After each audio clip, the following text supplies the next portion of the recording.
This is another DIY quick fix. I got a door I'm going to repair for a cabinet. Someone had cut a big chunk out of it. I'm going to show you a quick way to repair it. Piece of cake. You ready? Come on. You see this repair right here. So what I'm going to do is I'm going to put some Bondo on the back of it. Okay? I'm going to put it in the hole. And then I'm going to go ahead and shoot a nail into it. A 23 gauge pin nail. And then finish Bondo in the cracks. And then once I sand it out, it'll be just beautiful. So I got some, put a little Bondo on here. Mix up, well, that might be a little too much hardener, but alright, I'm going to mix this up real quick.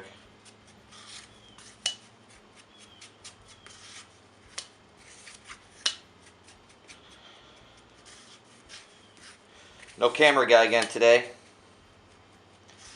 But this is when I'm just fixing stuff on my own. I usually don't use a camera guy because this is spirit of the moment repairs. So, of course, I mixed up way too much Bondo, but okay. So now, just gonna be generous with it. Doesn't matter if it oozes out. Just like that.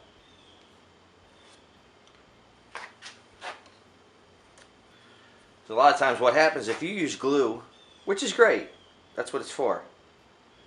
But you know, you got to wait for it to dry, and it oozes out and everything. So this is just one of the things that I do to speed up the process. 2-in-1, like that. Okay. And then just make sure it's where you want it. Alright, I know I haven't shot it yet. Let's do that real quick.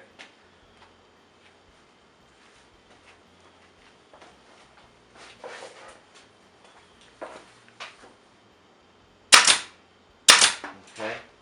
Once that, like I said, that's a 23 gauge pin nail, so it's really small. Okay. I'm making a mess, ain't I? You want to be a little generous with it.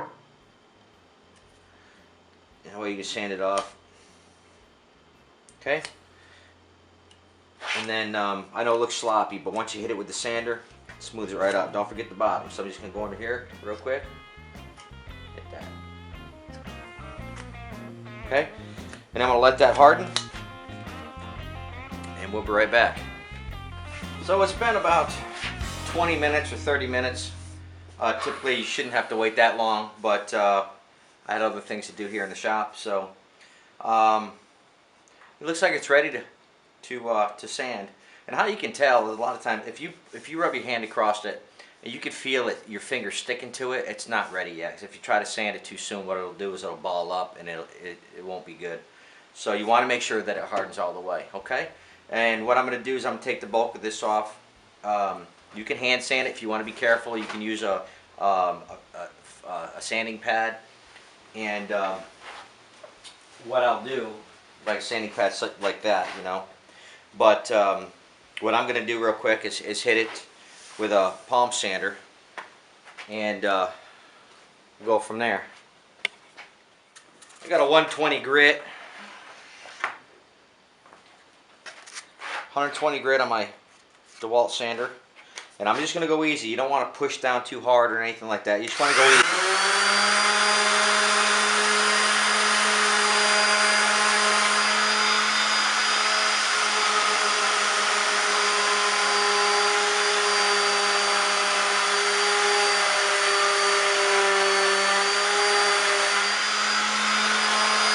I'm going to round the edge.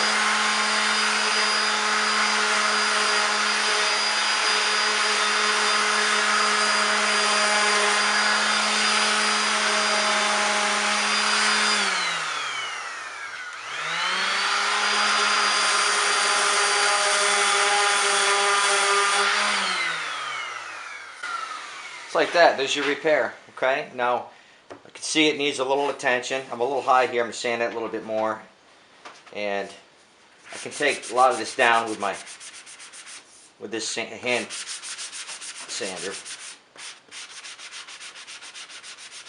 The palm sander is pretty aggressive, you know. Looks like this has been repaired before. That's Bondo underneath it.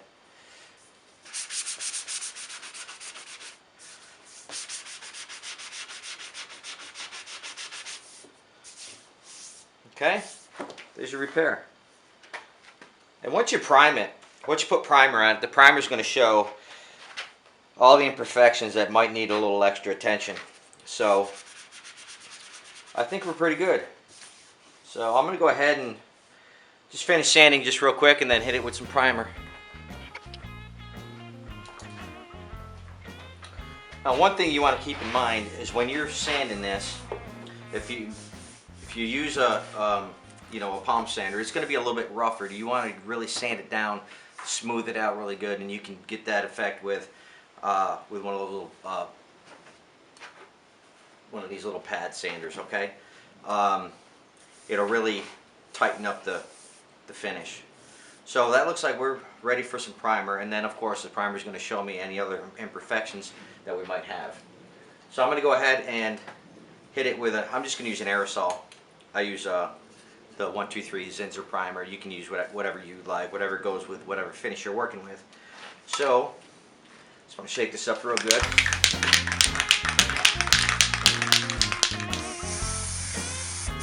Now you don't want to go too thick because, well, you don't need to go thick. If you do, it's okay. You can always sand out a little bit or whatever you need to sand out.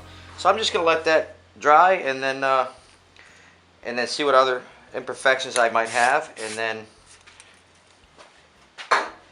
we'll be good to go. Ready for paint. So there we go. We're all primed. It's going to dry, and you're ready for paint. Have a great day.